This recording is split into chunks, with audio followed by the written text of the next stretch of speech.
वदिष्यामि तन्मामवतु तद्भक्तारमवतु अवतु माम् अवतु भक्तारम् ॐ शान्ति शान्ति शान्तिः. I thank you all. Especially I thank the hearts that are mature in theosophy and who are living for a very long time in the theosophical spiritual atmosphere.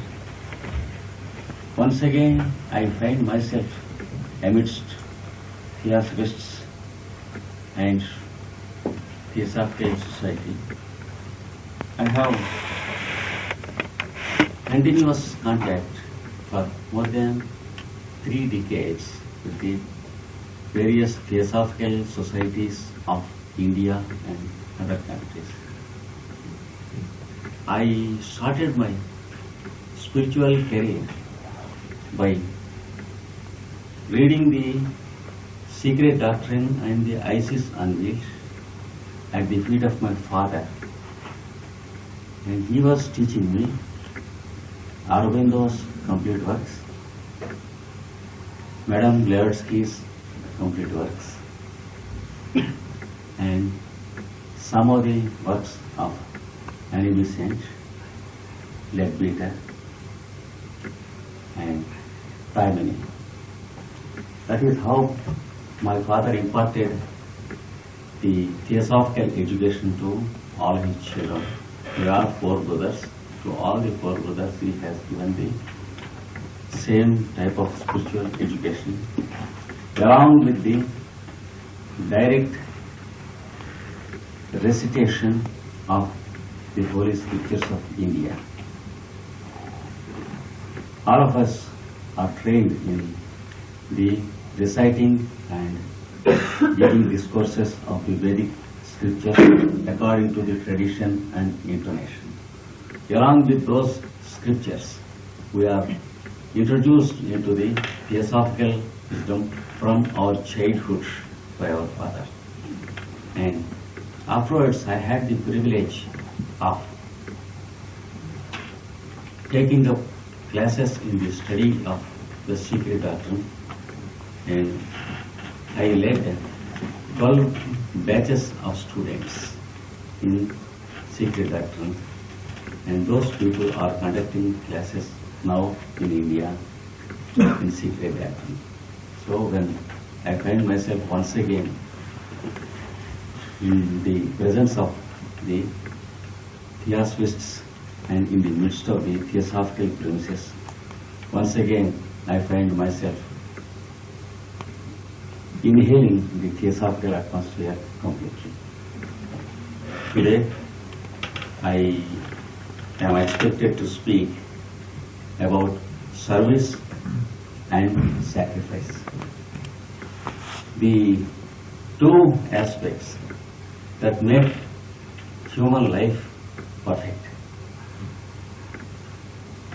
Without these 2 aspects, there is no incentive to lead a life of good taste for a human being. The human birth, according to the ancient seers and the authors of the scriptures, was a great opportunity. Of course, according to some biology professors, human birth is considered to be a great privilege, but I find that there is something defective in that statement. It's rather a great opportunity and not a privilege. That's how the great acharyas, that is the great gurus, have expressed. One of the great international acharyas, Shankaracharya, he says, Janturam Narajanma Durlabham. That means, among all the biological beings of this earth, The human birth is a rare opportunity which should not be misused, which should be properly utilized. I think that is a better estimate. And having born as human beings, we are gifted by nature, specially gifted by nature. And the gift that is made by nature and that is invaluable to a human being is the power to discriminate, select the right thing and reject the wrong thing. This power is not given to any biological species, no one of the animals, no one of the plants, no one of the birds in the air and fish in water has been given this one. So, the power of discrimination is by birth there with the human being. One need not acquire it. One need not try very hard. And it is only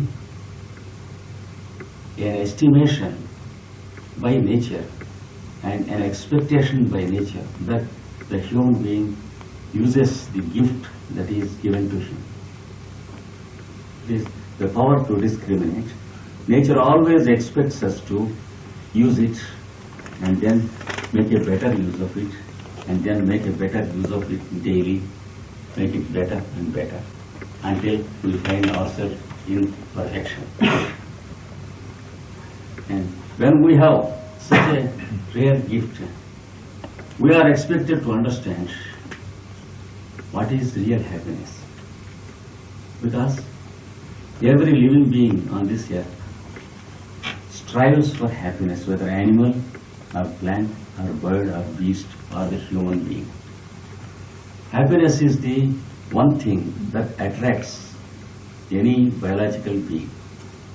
And according to the scriptures, happiness is the birthright of any being that takes birth on this earth. And if that were to be true, the human being should have a better understanding of what is happiness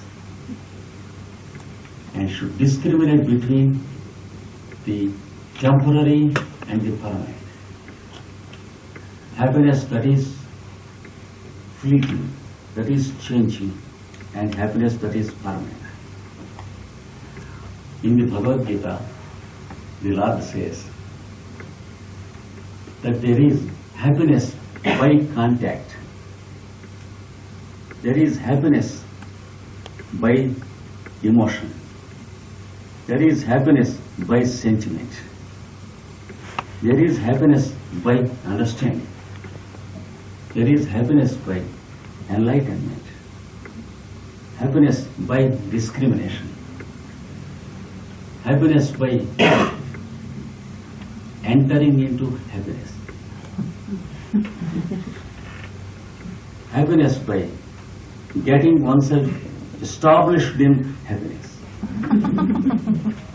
And this is the permanent happiness that one should aspire for. Of course, from the plane of the happiness by contact, every specimen of happiness is real happiness. No one can deny it. If it is winter outside, it is too chill. If I sit in your car, if it is warm, I feel it happy. If we go to a country, India, especially South India, or an equatorial region, and if it is midsummer, if we sit in an air cooling room, we are happy. This is what is called happiness by contact. And Lord Krishna says, if warmth were to be the happiness in winter, and if a cool drink or ice cream were to be the happiness in summer, what is the real standard of happiness?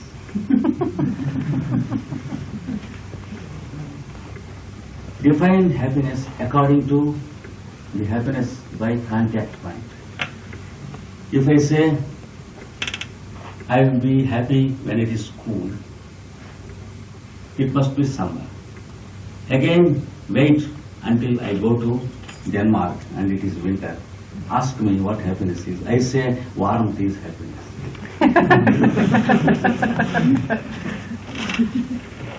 So, there is no more truth than a grain of truth in this happiness, which we call the happiness by contact.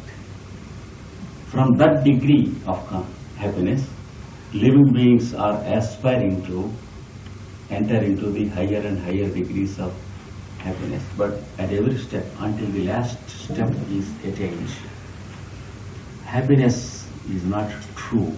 What we call happiness is only our concept of happiness and not happiness.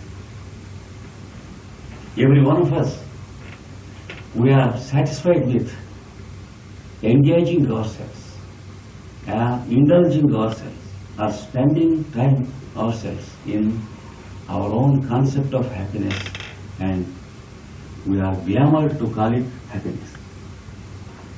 That's why the masters of wisdom and the acharyas and the gurus, they consider that it is a sheer waste of time to spend time in what we think happiness and deceive ourselves by believing that we are happy.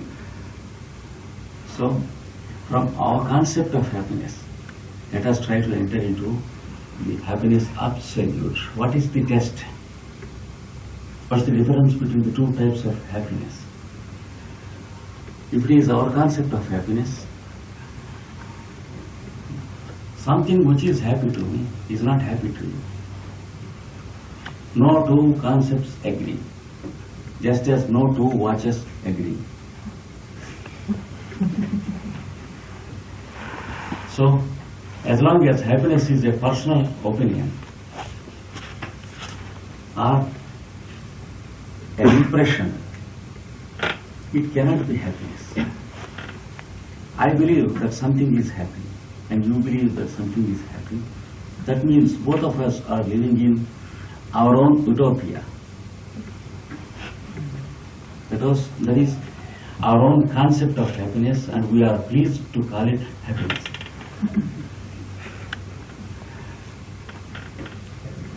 When do you accept that the time is correct? If my watch were to be correct, how can you know it?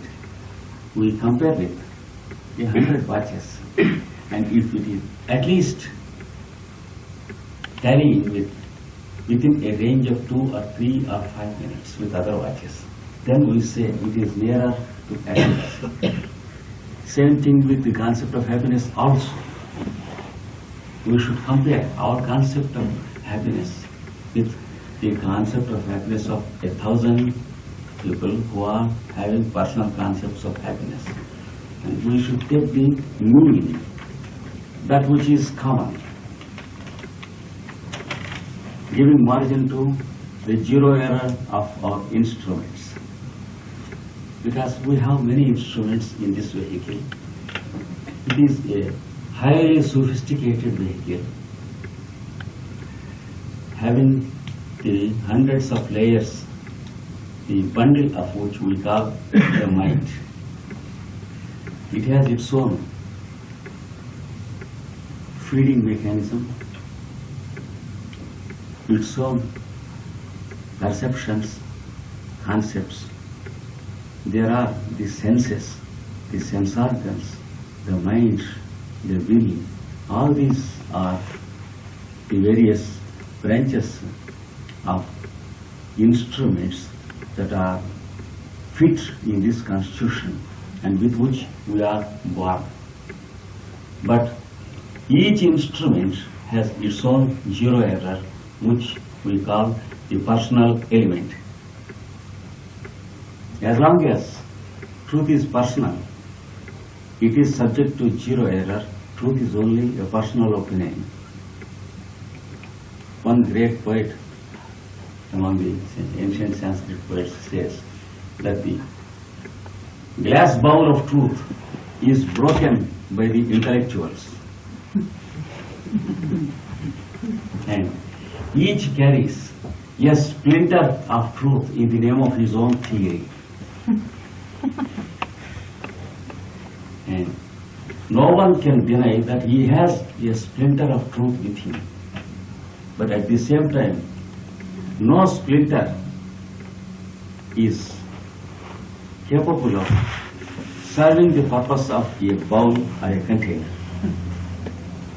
So everyone in this world is having a spark of truth, a splinter of truth which serves no purpose at all.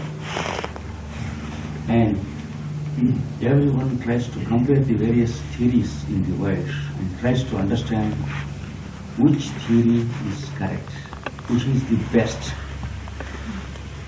In attempting to do so, he learns and learns and learns and compares until he dies.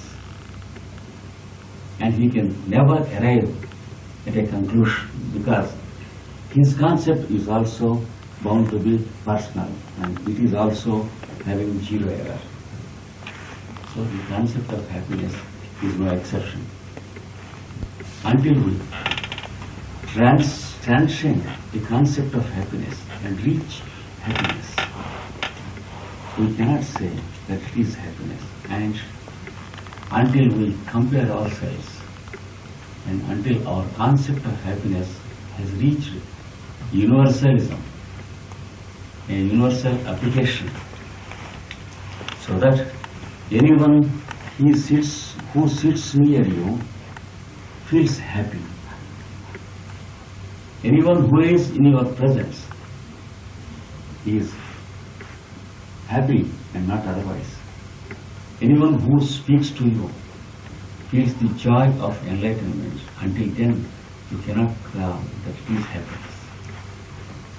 That is what the Bhagavad Gita and other scriptures say. And what is the approach towards happiness? The approach is service and the goal is sacrifice. These are the two things. But before we can understand that service and sacrifice are the real incentives to real happiness, we have many things that allure us, that come in the way, that take away our time, sometimes births and rebirths. For example, we try to purchase happiness with money. For that, we begin to earn money. And we forget that money is to purchase our needs, our necessities. Beyond needs, we have desires. And we begin to purchase for desires. We don't realize that desire is a bottomless basin. And we begin to fill it with money, for which we want to earn money. We go on earning, speed up our activity to earn money because we want to be happy. The scripture says, the unfortunate fellow who wants to be happy has no time to be happy.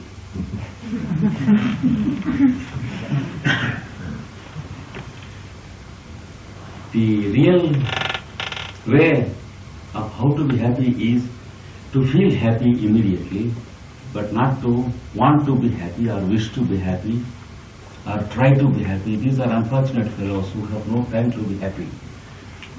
That's what this picture says. So, many times we are mistaken. We want to be happy. We want to do something to be happy. And whenever we try to do something to be happy, we are a failure. Because happiness has no second thing which can purchase happiness. If something were to be there to purchase happiness, it must be more valuable than happiness. And somebody should pity our poor logic. If we admit that something is more valuable than happiness, which can purchase happiness, somebody should immediately pity our dirty logic, which admits something which is more valuable than happiness and which can purchase happiness. Immediately we deviate from the path and we go on trying to purchase happiness with either money or houses or valuable things which we call most valuable things around us. It may be our TV, it may be our furniture in the house or the electronic equipment we have. They belong to us, they are not ourselves. And happiness cannot be a belonging, it can be an unfoldment. It is yourself.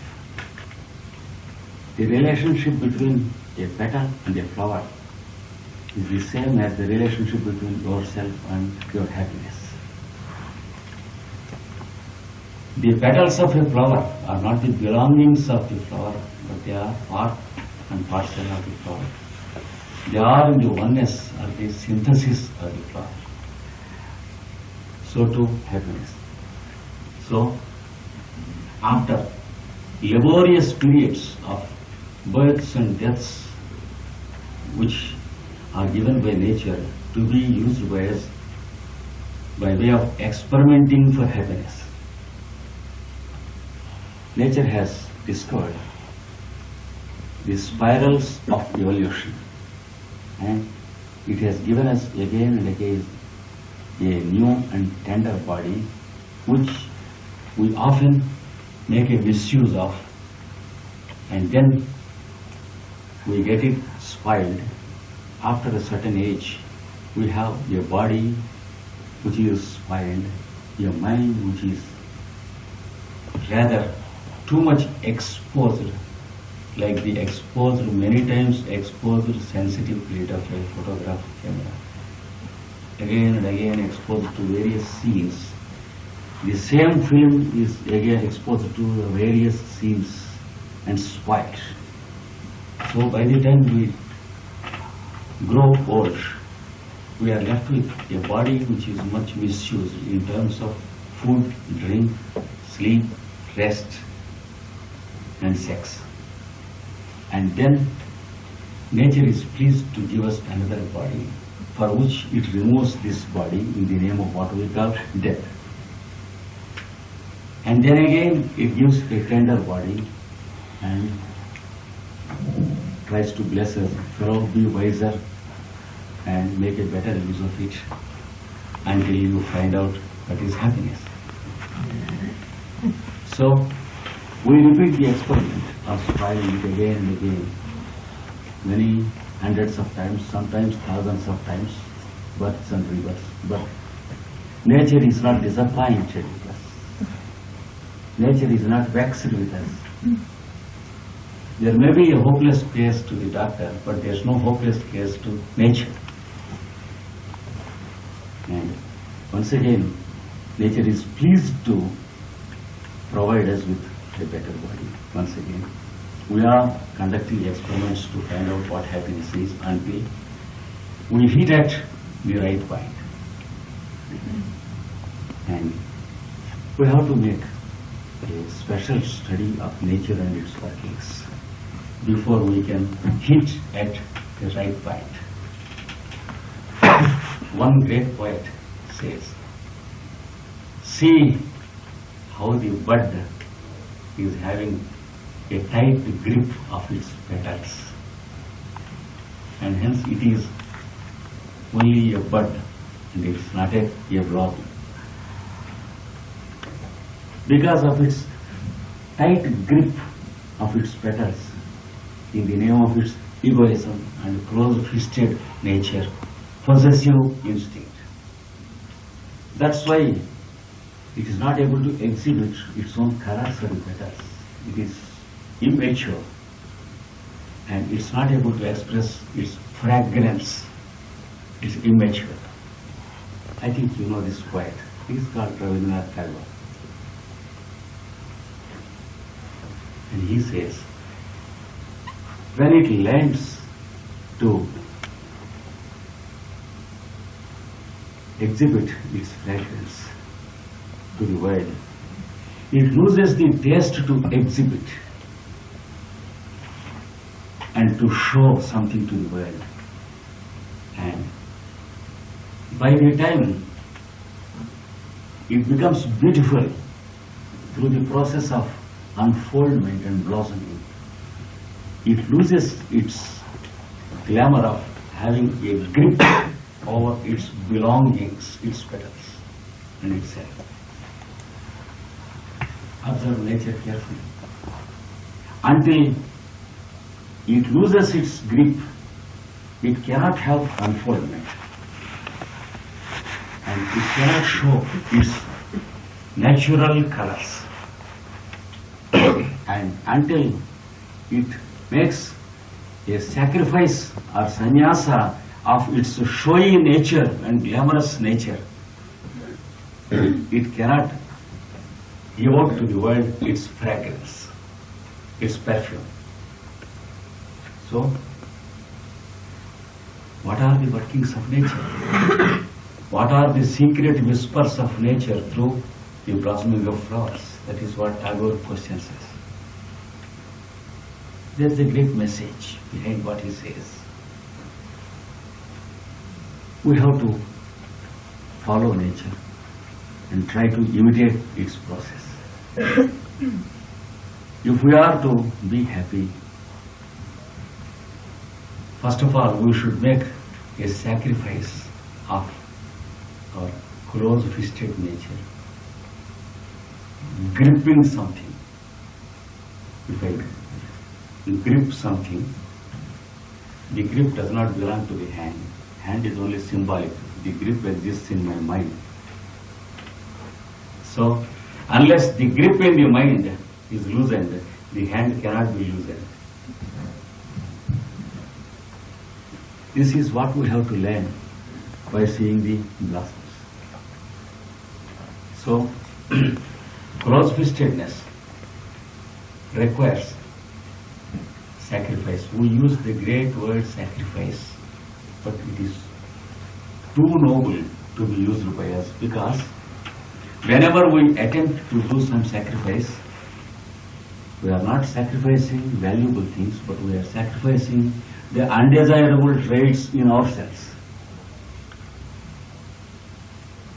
Suppose I am also asked to sacrifice something which I think valuable. After 6 months, or 10 months, or 1 year, or 2 years, or 3 years, I may decide on giving something to a poor boy or a boy who is working for me night and day. Really, it is not a sacrifice, because the boy has been working night and day for me for about 6 months, or 10 months, or 1 year. If I have given a little thing like a wristwatch to him, it is a mockery and not a sacrifice.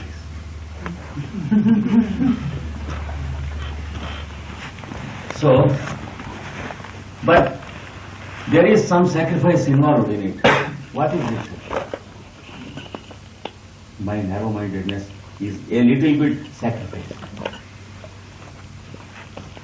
My grip is a little bit sacrifice. So, whenever we make a great sacrifice, which we call a great sacrifice. It is really one of the undesirable traits in us that we are sacrificing, not a noble thing. This is one secret of sacrifice. That's why, once again, the great Acharya, Shankaracharya says, Lord, you come down to earth into our meditation in the form of a beggar, because Shiva comes down to earth in the form of a beggar to every heart. He says, you are a beggar and I am also a beggar. But here I am having a monkey with me. That is my mind.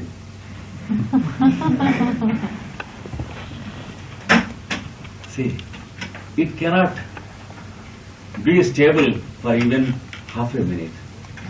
It has to jump and leap from branch to branch. And these branches are what we call the branches of wisdom, the knowledge, and the so many sciences, arts, etc. So this monkey jumps from branch to branch, and it cannot stand stable even for half a minute on one particular branch. And when it finds a ripe fruit, it grips immediately, smells very good, it bites, and unfortunate fellow, it is not able to enjoy the total fruit because it sees another fruit on another branch, it throws it and jumps to the next branch. So goes the monkey from branch to branch.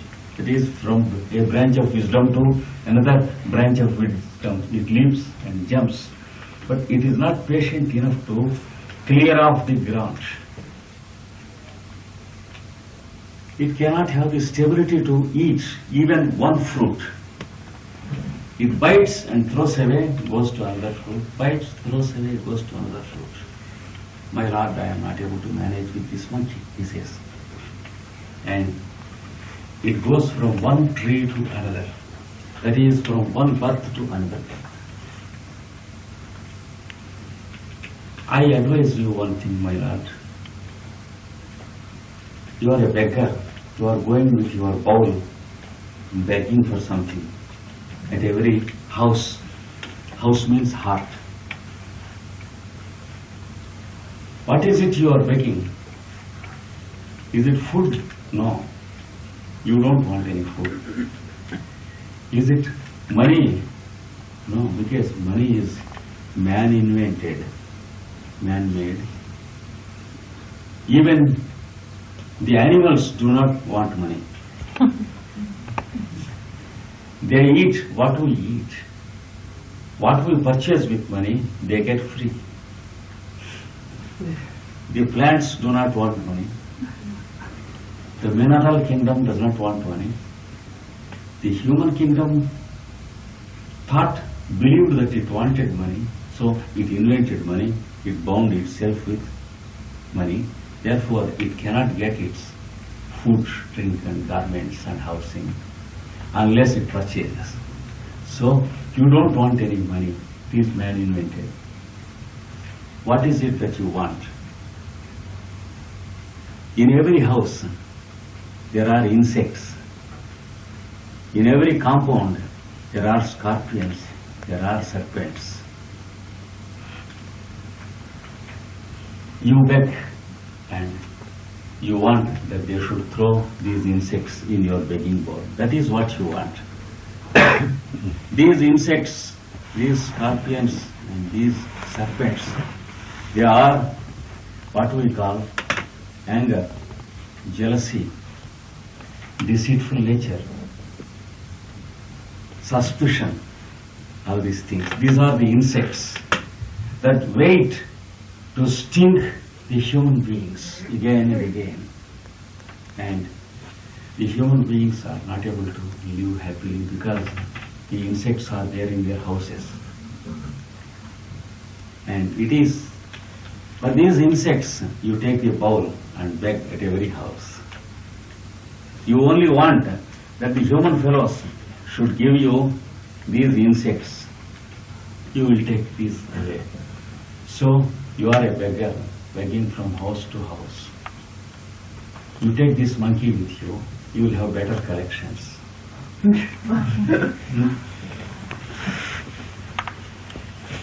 This is a wonderful comment on the secret of happiness and the secret of sacrifice. Then he says in the last line of the poem that whenever a human being is sacrificing for a great noble cause, he is deceived because he is sacrificing one of these insects. That is, if a man sacrifices something noble, that means he sacrifices his jealousy and he is no more jealous. It's a great sacrifice. Anger is sacrifice. When a person wants to smile to his enemy with his heart, not with his lips,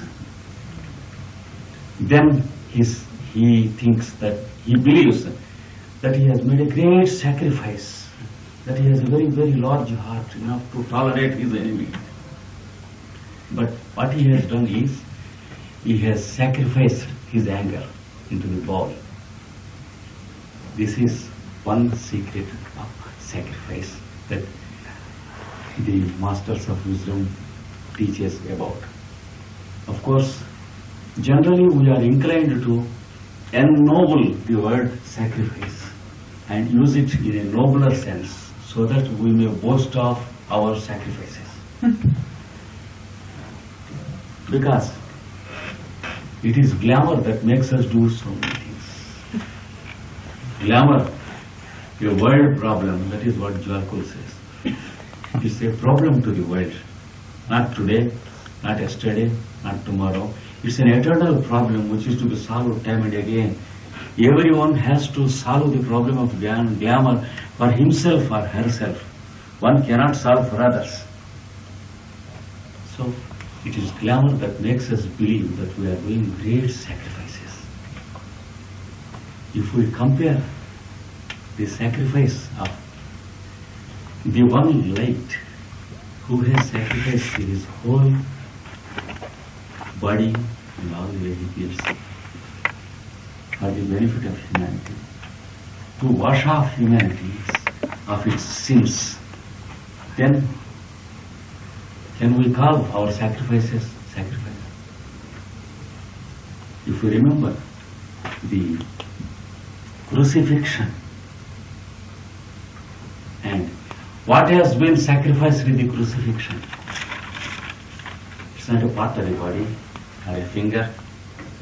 If a patient allows the doctor to cut his finger in surgery to save himself, he may think that he is sacrificing his finger. But it is foolish. It is to save his life that the doctor is sacrificing his time in conducting surgical operation. But sometimes a fellow may be inclined to call it sacrifice. I have sacrificed my finger. Otherwise he would have sacrificed his whole life.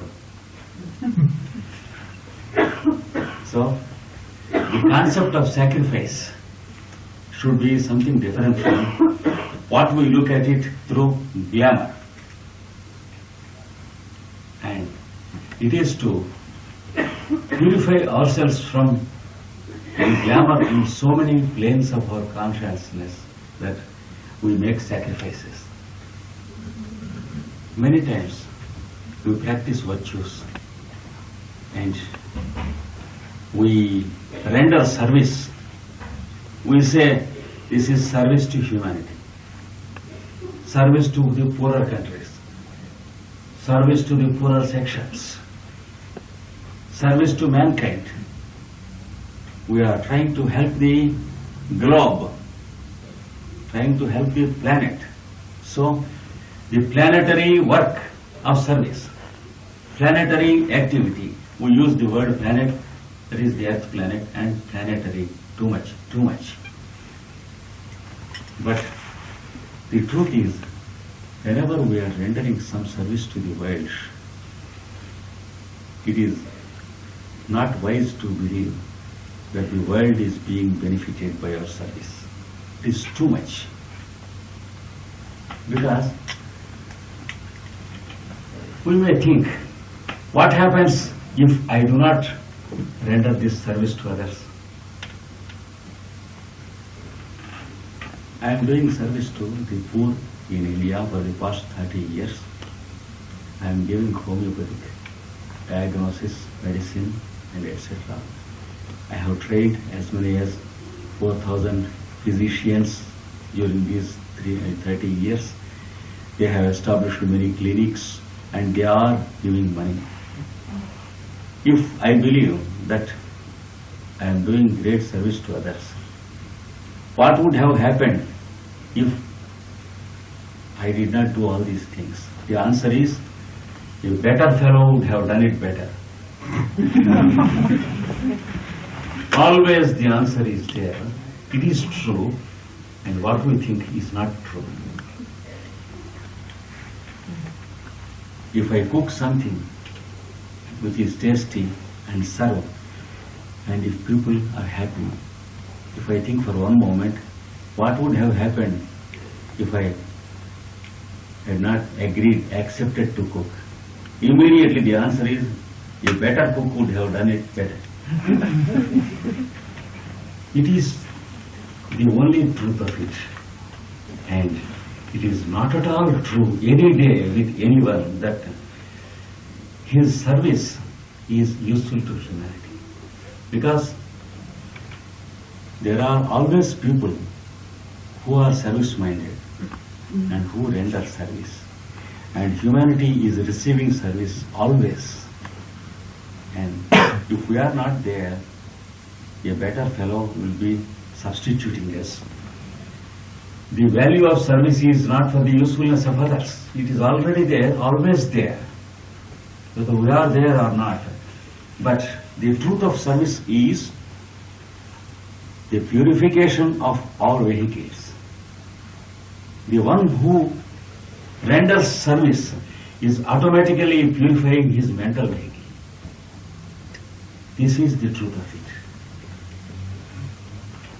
Whenever I do something useful to others by way of service, with a true spirit of service, it is my heart that is being purified and my mind that is being purified of the emotional nature.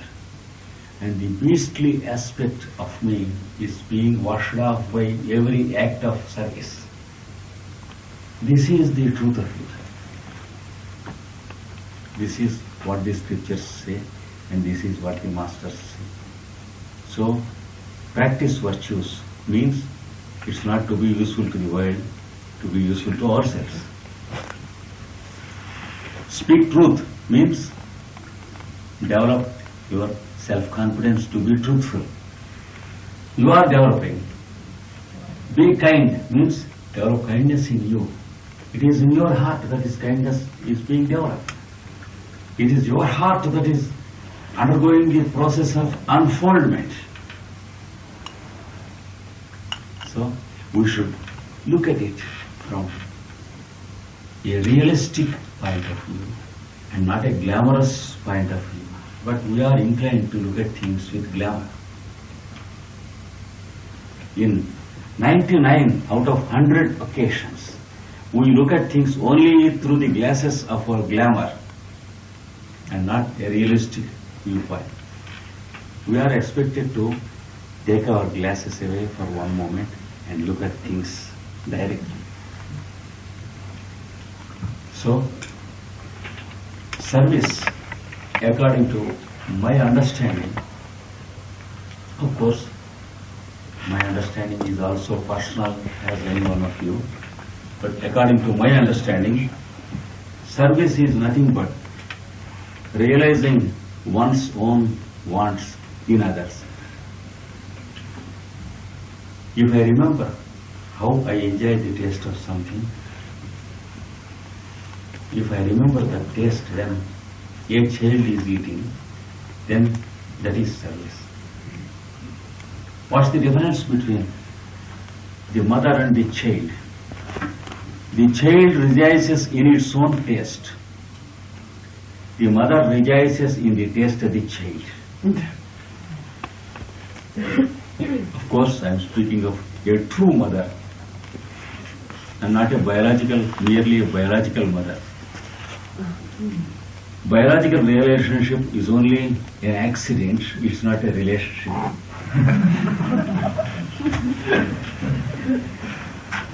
Biological mother or father, biological son, biological brother, they are not mother, father, brother or son or sister.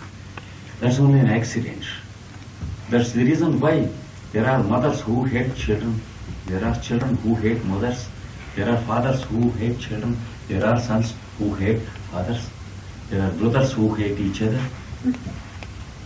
This is because they are only relations in a biological sense and not an affectionate sense. So, in order to step into the kingdom of God, that is the kingdom of happiness, we should grow a little bit higher than the biological relationships and understand that the biological relationships are only accidents. Because nature wants to preserve the species on this earth, it gives the biological relationships and it has no more significance at all.